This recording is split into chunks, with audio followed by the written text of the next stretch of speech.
In the annals of Roman history, few figures have sparked as much controversy and fascination as Marcus Aurelius Antoninus Augustus, known to history as Elagabalus.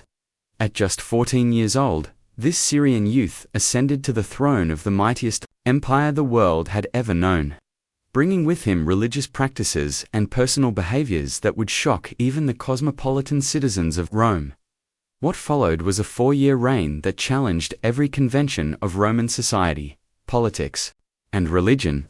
The story of Elagabalus is not merely one of imperial excess or youthful folly. It represents a collision between East and West, between traditional Roman values and foreign religious practices, between established gender norms and radical self-expression. His reign would expose the fault lines in Roman society and ultimately contribute to the broader crisis that would plague the empire. Throughout the 3rd century, to understand the magnitude of what Elagabalus represented, we must first grasp the context of his time. The early 3rd century was a period of unprecedented change for Rome. The empire had reached its greatest territorial extent under Trajan, but cracks were beginning to show. Military pressure from barbarian tribes, economic instability, and political upheaval created an atmosphere of uncertainty that would define this era. The Severan dynasty, into which Elagabalus was born, had brought African and Syrian influences to the highest levels of Roman power. His great-great-uncle, Septimius Severus, had established this dynasty through military might, and his successors continued to rely heavily on the army for legitimacy. This military dependence would prove crucial to understanding how a teenage Syrian priest could become emperor of Rome. Syria itself was a land of ancient civilizations and exotic religions. For centuries, it had been a crossroads where Greek, Persian, Roman, and Semitic cultures met and mingled. The religious traditions of this region were far older than Rome itself, with roots stretching back to the dawn of civilization. The solar deity Elagabal, whose priest Elagabalus would become, represented one of these ancient traditions. The worship of Elagabal centered around a sacred black stone, believed to be a meteorite, housed in a magnificent temple in Emesa. This deity was associated with the sun, with fertility, and with divine kingship. The rituals surrounding this god were elaborate, involving music, dance, and practices that Romans would find deeply foreign. The priests of Elagabal held enormous influence in Syrian society, serving not just religious but also political functions. Julia Omna, the Syrian empress and wife of Septimius Severus, had brought these Eastern influences into the heart of Roman power. Her sister Julia Misa and nieces Julia Soemias and Julia Mamaia would continue this tradition, wielding influence that extended far beyond what Roman women traditionally enjoyed. It was this network of powerful Syrian women who would orchestrate Elagabalus's rise to power. The political situation that allowed a teenage priest to become emperor began with the assassination of Caracalla in 217 AD. Macronus, the Praetorian prefect who orchestrated Caracalla's death, seized power but failed to secure the loyalty of the Eastern legions. The Syrian women of the imperial family saw an opportunity and began to plot their return to power. Julia Misa, exiled by Macronus, initiated a carefully planned conspiracy. She spread rumors that her grandson Elagabalus was actually the illegitimate son of the popular emperor Caracalla. This claim, whether true or fabricated, provided the dynastic legitimacy needed to challenge Macronus. The young priest, with his striking resemblance to Caracalla and his exotic charisma, became the focal point of a rebellion that would shake the empire. The revolt began in May 218 AD, at the legionary camp near Emesa. Julia Misa had bribed key officers and soldiers with promises of donatives and PE increases. When Elagabalus appeared before the 3rd Gallic Legion wearing the purple and claiming to be Caracalla's son, the soldiers acclaimed him emperor. The rebellion spread rapidly through the eastern provinces as news of the young emperor's claimed parentage and generous promises reached other legions. Macronus, caught off guard by the speed of the revolt, attempted to suppress it militarily. However, his forces were decisively defeated at the Battle of Antioch in June 18. The emperor, who had thought himself secure, found his support evaporating as legion after legion declared for the teenage claimant. Macrinus fled toward Rome, but was captured and executed before he could reach the capital. The victory at Antioch made Elagabalus, at age 14, the master of the Roman Empire. However, the true power lay with his grandmother, Julia Maesa, and mother Julia Soaemias, who had orchestrated his rise. These women understood that maintaining power would require carefully managing both the army and the Roman Senate. What they perhaps did not anticipate was how their young puppet would develop his own agenda. The journey from Syria to Rome took over a year, during which Elagabalus consolidated his power and began to reveal his true character. Unlike previous boy emperors, who had been content to let regents rule in their name, Elagabalus showed an early determination to exercise real authority. His first acts included executing supporters of Macrinus and appointing his own allies to key positions. During this transitional period, troubling reports began to reach Rome about the new emperor's behavior and intentions.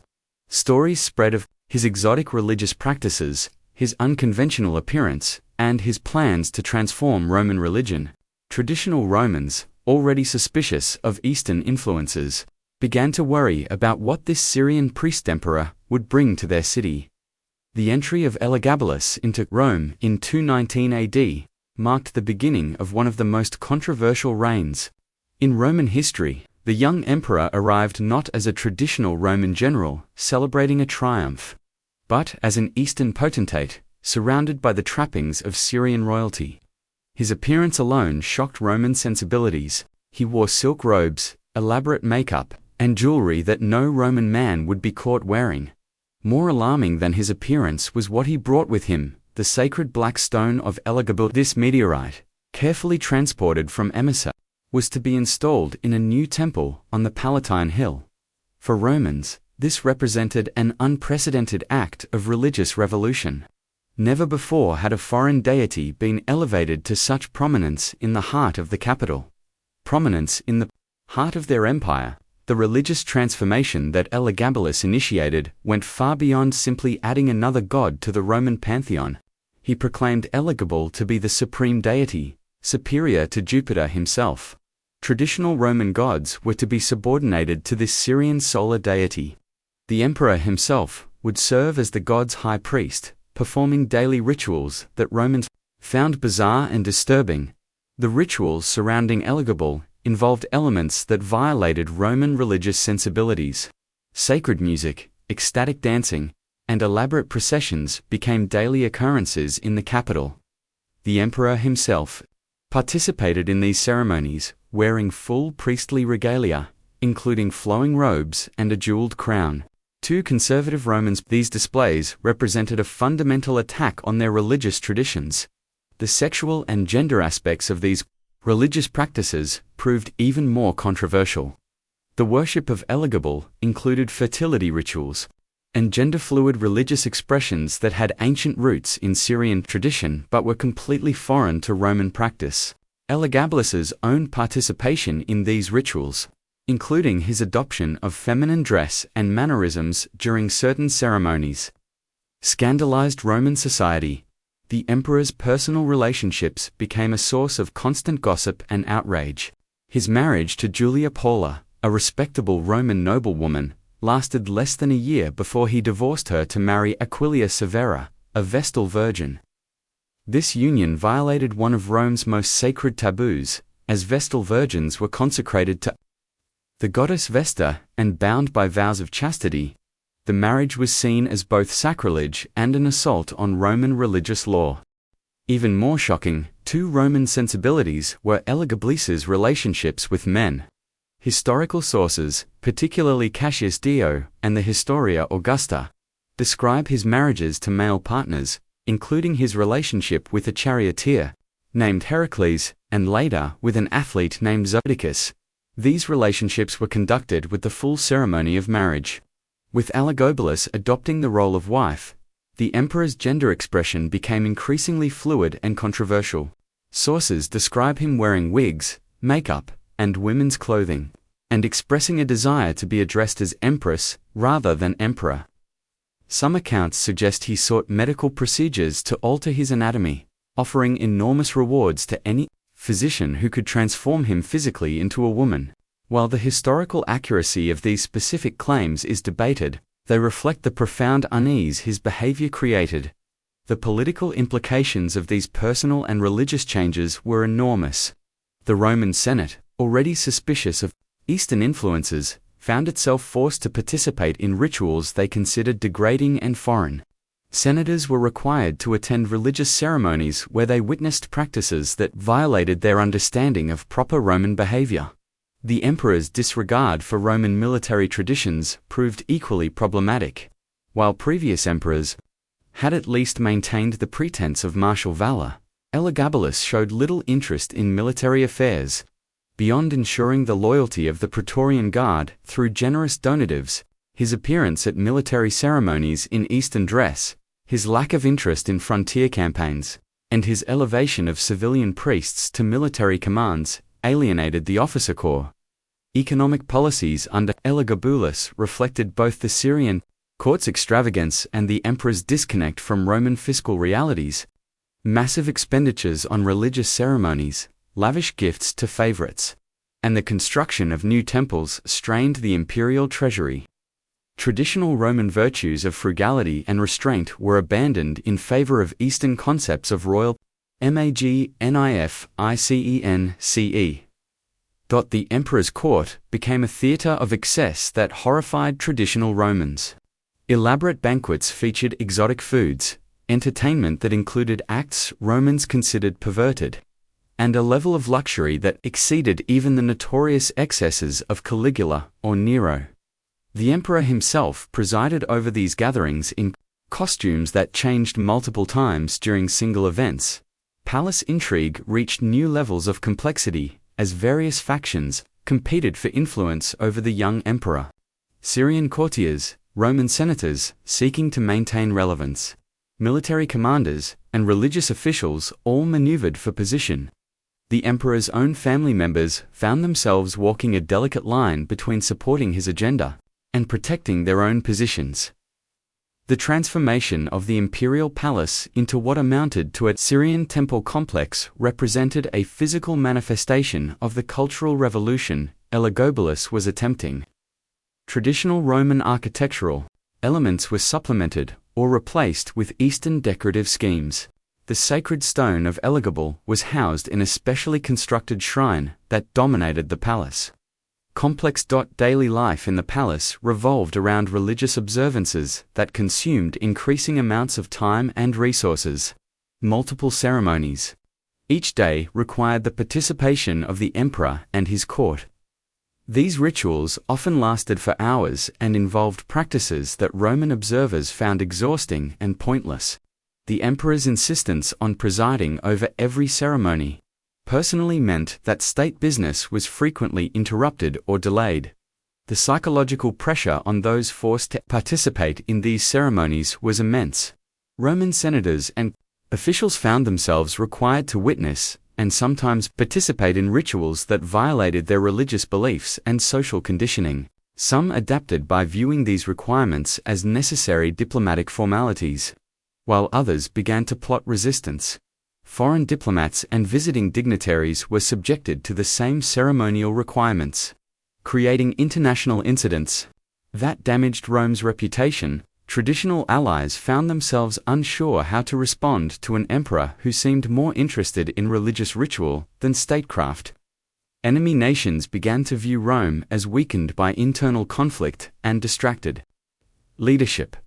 The response of the Roman populace to these changes was mixed but increasingly negative. While some citizens were initially curious about the exotic Eastern practices, most came to resent the disruption to their traditional religious observances.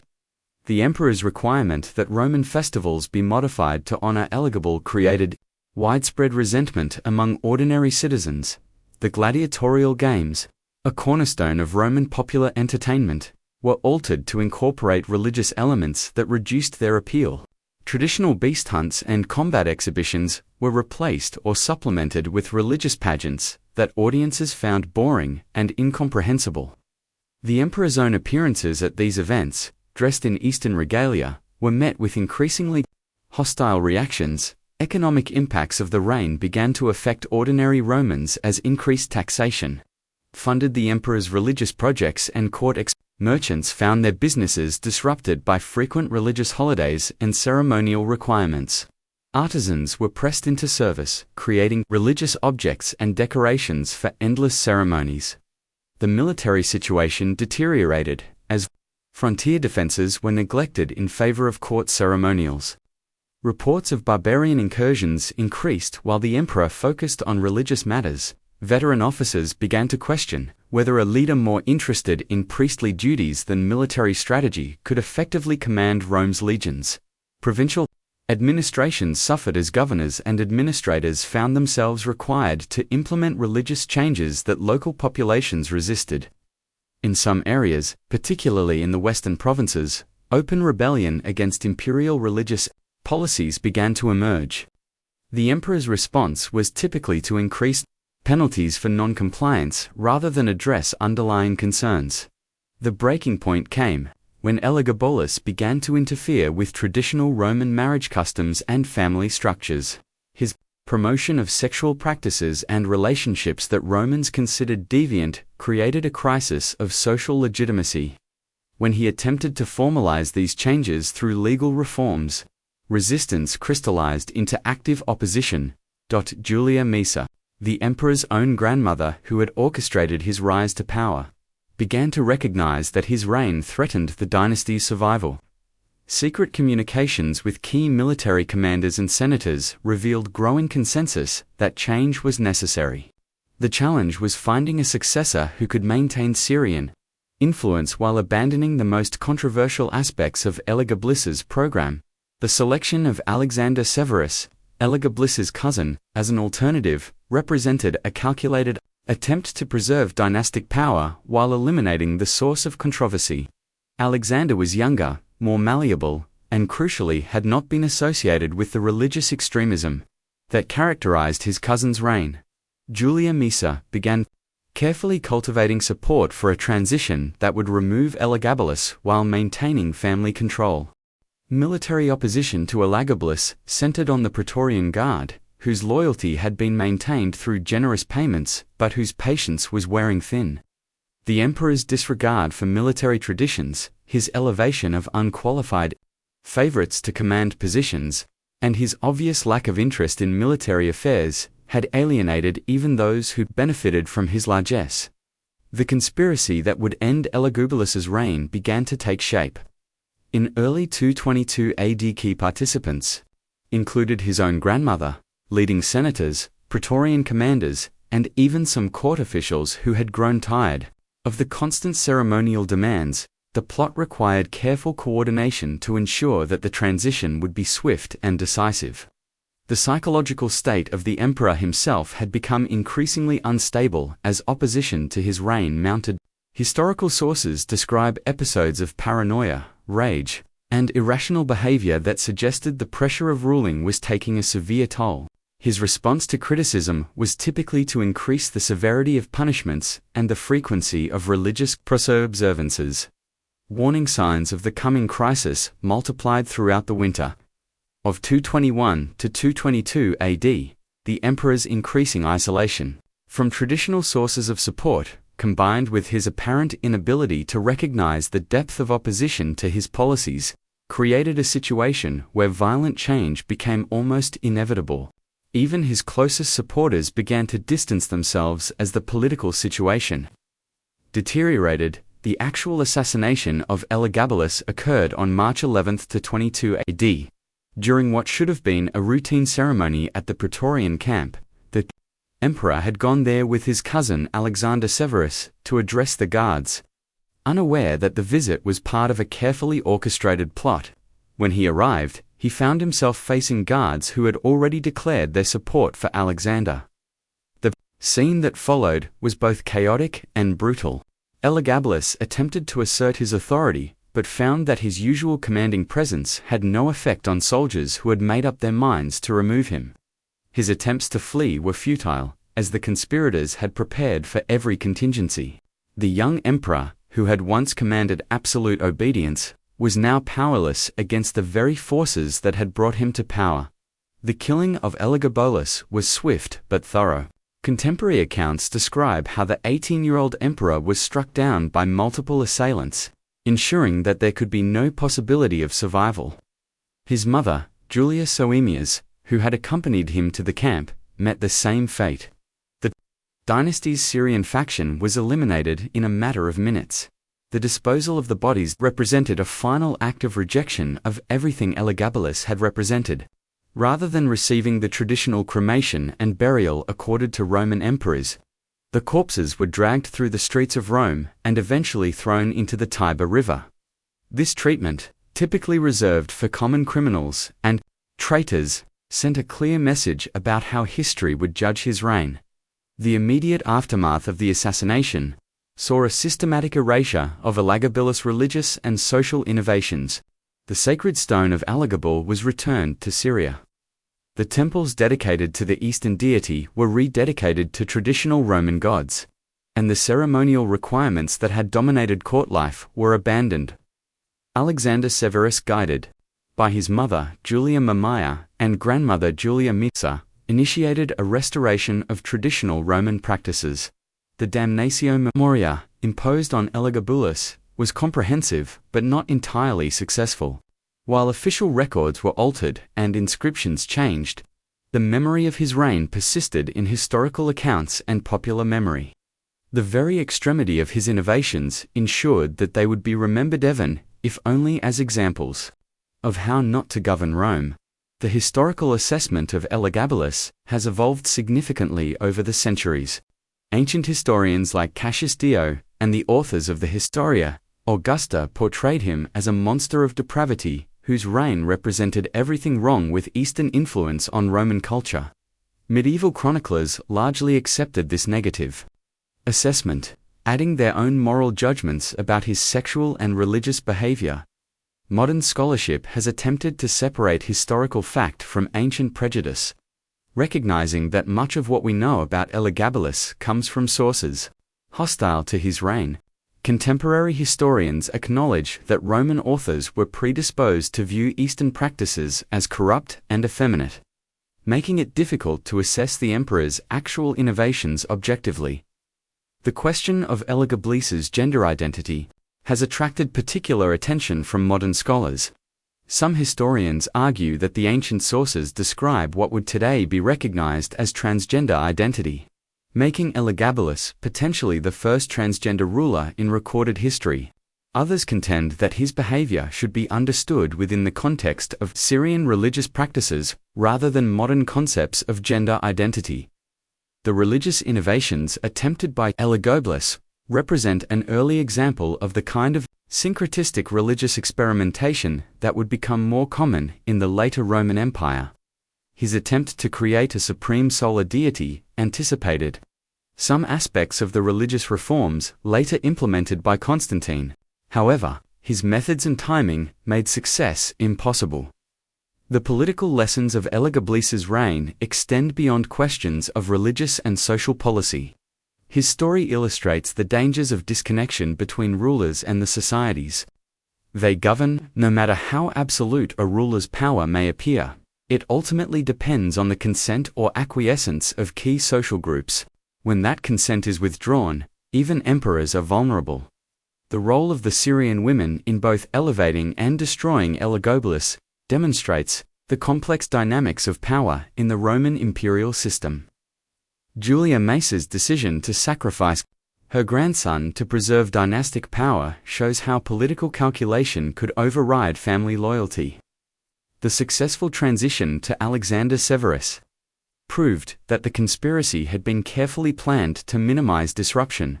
The economic and administrative aspects of Elagabalus' reign provide insights into the practical challenges facing the Roman Empire in the 3rd century.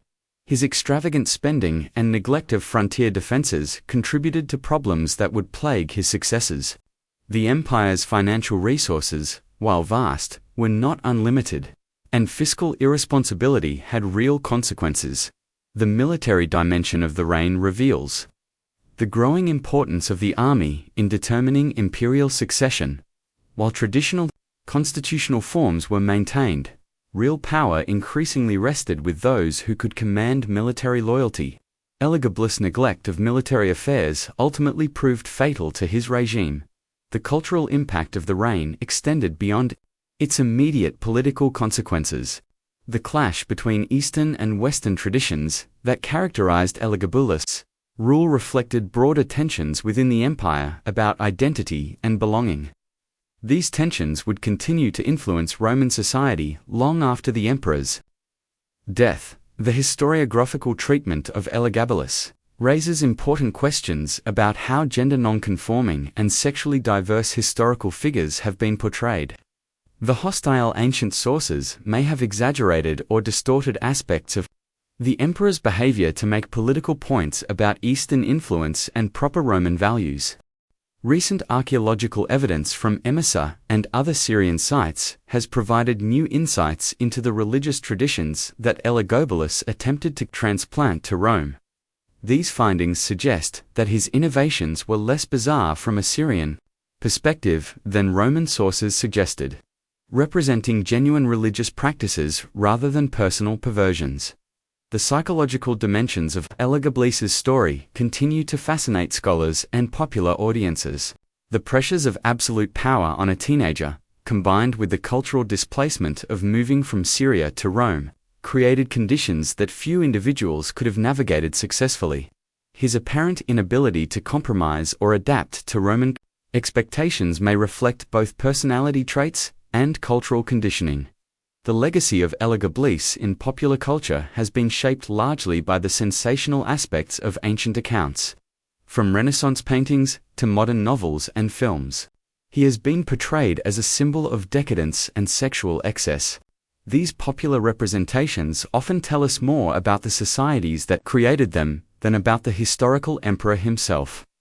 The broader historical significance of the reign lies in what it reveals about the Roman Empire's capacity for change and adaptation. While Elagabalus's specific innovations were rejected, the empire would eventually undergo religious and cultural transformations that were almost as dramatic. His failure may have resulted more from poor timing and methods than from the impossibility of change itself. In the end, the story of Elagabalus serves as a powerful reminder of the complexities of historical interpretation and the dangers of absolute power. Whether viewed as a misunderstood innovator, a mentally disturbed teenager, or a symbol of Eastern corruption, he remains one of history's most fascinating and controversial figures. His brief reign illuminated tensions and possibilities within Roman society that would continue to influence the empire's development long after his violent death. The emperor, who sought to transform Rome according to his own vision, ultimately became a cautionary tale about the limits of imperial power and the importance of understanding the societies one seeks to govern. His legacy continues to provoke debate and reflection about power, identity, religion, and the nature of historical truth itself. In attempting to remake Rome in his own image, Elagabalus instead ensured his own destruction and created a historical puzzle that continues to challenge scholars and capture imaginations more than 18 centuries after his death.